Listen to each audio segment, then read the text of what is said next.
Hey guys, we're back in the shed, and today's plan is to make up a rear bumper to go on the back of JD's sled. So first thing we did was got a big plate of 1/8 flat plate and measured it all up with this cardboard template and just traced it out and got someone with a plasma cutter to chop it all out.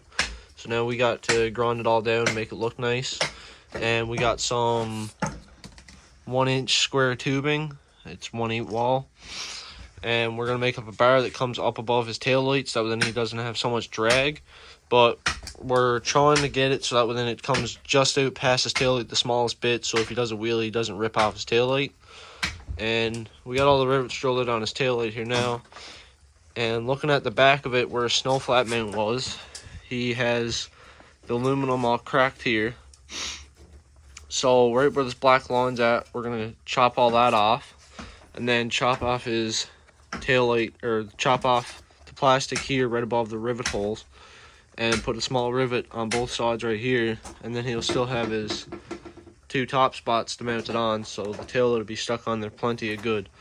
So the first thing we got to do is get these here all grounded down and get them all prettied up, because when you place this here, it does fit pretty good, but there is some extra that we got above the tunnel still, so we got to grind all that down flush and finish up these grooves that we got to make it a little bit lighter. And back here, we obviously got to chop this off and make everything all fit right. And underneath, there's a little bit of overhang here, so we're going to get everything all grounded down now, make everything look all pretty, and then show you guys what our thoughts is.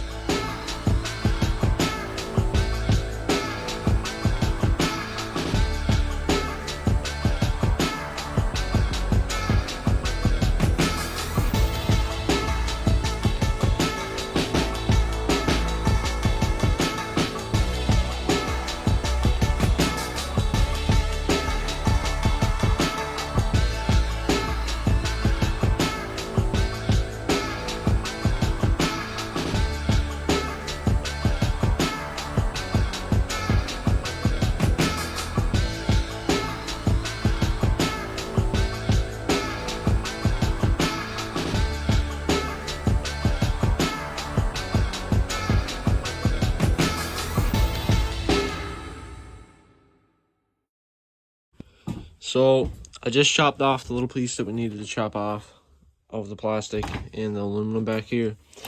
And now whenever you pop the tail light on back here, get it all lined up.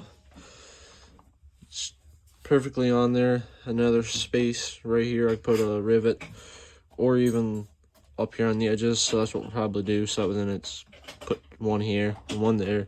Do it on both sides, and then he'll still have the ones up on top, so then his tail light can't come off. And then his bumper will come out over the tail light just enough to protect it from getting beat off. So next thing now is going to be getting these here metal plates all cleaned up, and then seeing how those are going to fit on the sled. So I got this here piece all grounded down and fit it there, and it looks pretty good the way that it is. We're not going to grind down this in here because it don't look too bad the way that it is, and it's going to take way too much time to try to grind that down. So now that we got this side done, we get the other side ready, and then we're going to pop a couple rivets in it and pop a couple rivets in the tail light, so that then we can get our square stock made up around the tail light. And then once we get that tacked on there with the welder, we got to take it all back off again and use the sandable primer, prime it, and then use our spray on bed liner and paint it with that. And while I'm back there doing that, JD is half scrapping the sled so he can take the front bumper off, because he owns a bombardier and you gotta half scrap it to do anything pretty much. So he's having loads of fun with that, and I'm gonna get the other side prepped and ready to get riveted on. So now that we got everything all grinded down, we popped the rivet in each side, so then we can just have the metal held there so we can weld on our bracket to lift the sled. And the tail light does kind of stick it over the back of it, probably about a 1/4 of an inch on each side. So we had these here couple pieces of a leaf spring off a pickup, and we were just gonna stick them on there, weld it on, and then run our bracing from that. But this here is a fairly heavy chunk of steel, and it's going to look pretty stupid on the side of the bumper. So we changed our minds, and what we're going to do is take the tail light off and just measure everything so whenever we weld it on, it's at the angle we need it to be. And then we're going to cut the piece out of the plastic here and fit the tail light into it, and then rivet the tail light back on, so that then we could stay clear of having to use that. So next thing now is getting our square tubing cut and welding it on, and then getting our bar to go across the top. So we got our metal all cut out and got it welded on. We were just going to have a post coming straight up and then one going straight across, but we figured that would look too old-fashioned. So we cut these pieces on an angle and fitted it into that way, so it has a little bit of a curve at the tip just to style it up a little bit.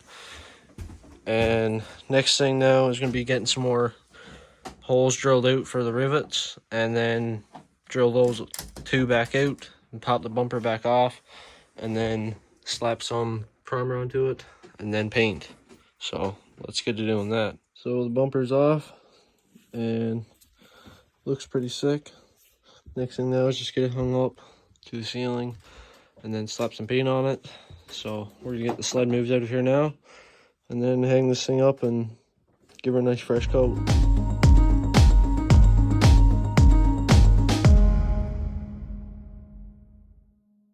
So we got the bumper all reinstalled back on along with this tail light, and the fitment of it is looking pretty sweet.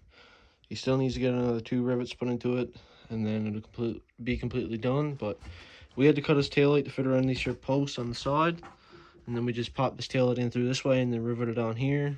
And we got 2 smaller rivets back here.